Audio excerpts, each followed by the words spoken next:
Olá pessoal, tudo bem? Como é que são vocês? Espero que vocês estejam bem. Aqui é o Manis Vlog sem edição de vídeo falando francamente mais uma vez, e hoje eu vou trazer um assunto que é como você aprender a memorizar. Eu vou falar algumas coisas aqui legais, vou trazer alguns pontos que eu vou destacar aqui para vocês, e tem mais uma coisinha também que eu vou falar para vocês. Mas antes de tudo, assista até o final, deixe seu like, comente, deixe a sua opinião aqui porque é muito importante. Também compartilhe para alguém, que sempre tem alguém que precisa dessa informação. Então vamos lá para esse assunto que eu sei que tem muita gente que precisa, e tem pessoas que têm dúvida como começar a fazer exercício, como trabalhar algumas coisas. Mas tá, para você entender, você precisa também saber os dois tipos de memórias, que são as memórias principais. Tem a memória de curto prazo e a de longo prazo. A de longo prazo eu diria que seria aquela memória utilizada quando você está aprendendo qualquer coisa, e aí você tem que desprender de muita energia. Os processos são muito mais demorados, mas a memória de curto prazo ela cabe muito melhor em situações onde você não precisa desprender-se de muita energia. É quando normalmente você está dizendo o número do telefone, CPF, endereço, tá tudo lá na cabeça e vem logo, sabe? Essa é a memória de curto prazo. Entendendo isso, você entende também que a memória ela tem essa divisão para que possa também melhor aproveitar os processos da memória, tá bom?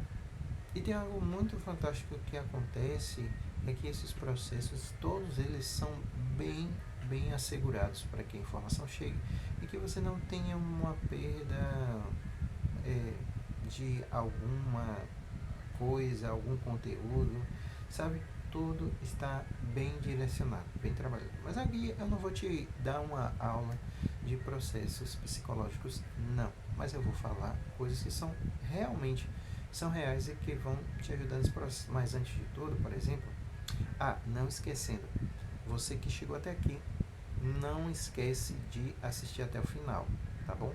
E também dê sua opinião. Fale mais sobre o que você não entende e sobre o que você entende, para que eu possa também, através da sua sugestão, da sua resposta, criar novos vídeos sobre esse ou sobre outros assuntos também, tá bom?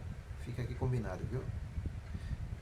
Então, partindo desse entendimento desses dois tipos de memórias, tem coisas que você precisa ajustar para melhor você oferecer benefícios, eficiência para esses processos.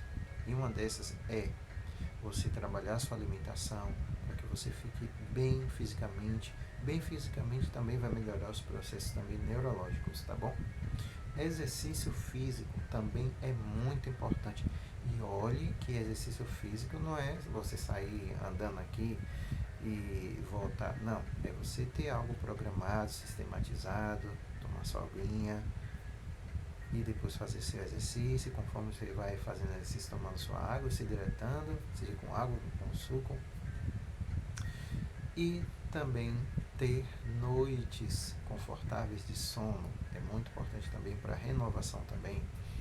É muito importante também para as atividades e os processos neuronais.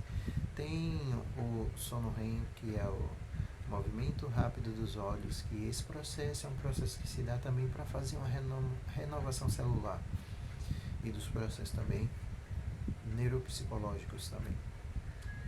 E descansar, que tem a ver com lazer, tem a ver com você ter um momento para você se desprender das atividades do dia a dia, para que você foque apenas no que você está fazendo, que é prazeroso também.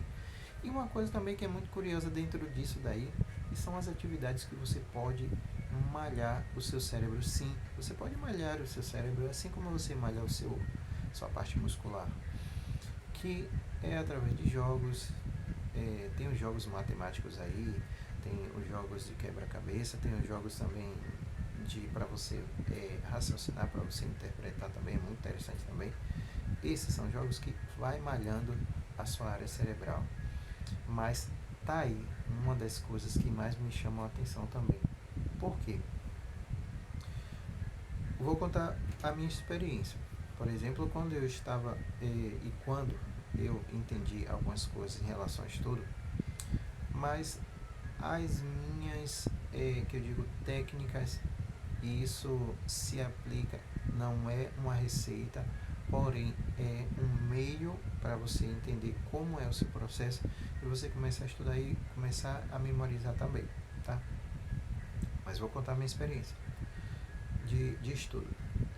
Eu pegava basicamente algumas palavras que eu chamo de palavras-chave. Que seriam essas palavras-chave? Seriam palavras que, ao eu bater o olho, eu saberia contextualizar aquele assunto, tá? Então, isso me ajudou na hora de interpretação, na hora de construir redação, na hora de construir texto, na hora de construir o meu texto para o artigo que eu defendi na minha primeira graduação, tá? E quando eu estava estudando já na graduação, já adulto, eu comecei a utilizar isso com mais frequência, ou seja, eu criava pequenos discursos mentais que na psicologia é chamado de metacomunicar, que é o processo de você falar para dentro da mente, você conversar com você mesmo. E ali eu começava a conversar de fato sobre os assuntos. E sobre os assuntos eu começava a contextualizar no dia a dia. Olha, 3 técnicas que eu utilizei. Primeiro, identificar determinadas palavras-chave para melhorar minha capacidade de entendimento sobre o assunto e para lembrar o mais rápido possível. Segundo, eu contextualizava isso para mim mesmo, ou seja, conversava para raciocinar sobre aquele assunto. Tá? E terceiro, eu aplicava isso no dia a dia. Se eu estava contextualizando algum assunto sobre saúde mental, eu relacionava o dia a dia de uma pessoa, como a pessoa poderia se comportar, tendo determinadas situações psicológicas, e aí pensava na questão preventiva, de como ela poderia ser atendida, como ela poderia ser cuidada, como ela poderia ser encaminhada para os serviços mais específicos, como o psiquiatra, para fazer avaliação e também ser direcionado para o atendimento medicamentoso e ali usar a medicação de forma regular, de forma sistematizada. Então, esses eram os recursos que eu utilizei desde pequeno, desde menor. Só que quando eu fui crescendo, eu fui percebendo e categorizando essas formas de lidar com o que eu queria aprender. Isso fazia com que eu não precisasse diretamente fazer várias leituras. Por exemplo, aqui mesmo eu não estou com um teleprompter, nem estou também com um script aqui. A maioria dos meus vídeos, eu digo que 90% deles são realmente sem script. Tenho uma ideia, mas a ideia eu faço a metacomunicação primeiro, tá? Contextualizo e aí extraio e informo. Tudo baseado em informações científicas, quando é um assunto científico.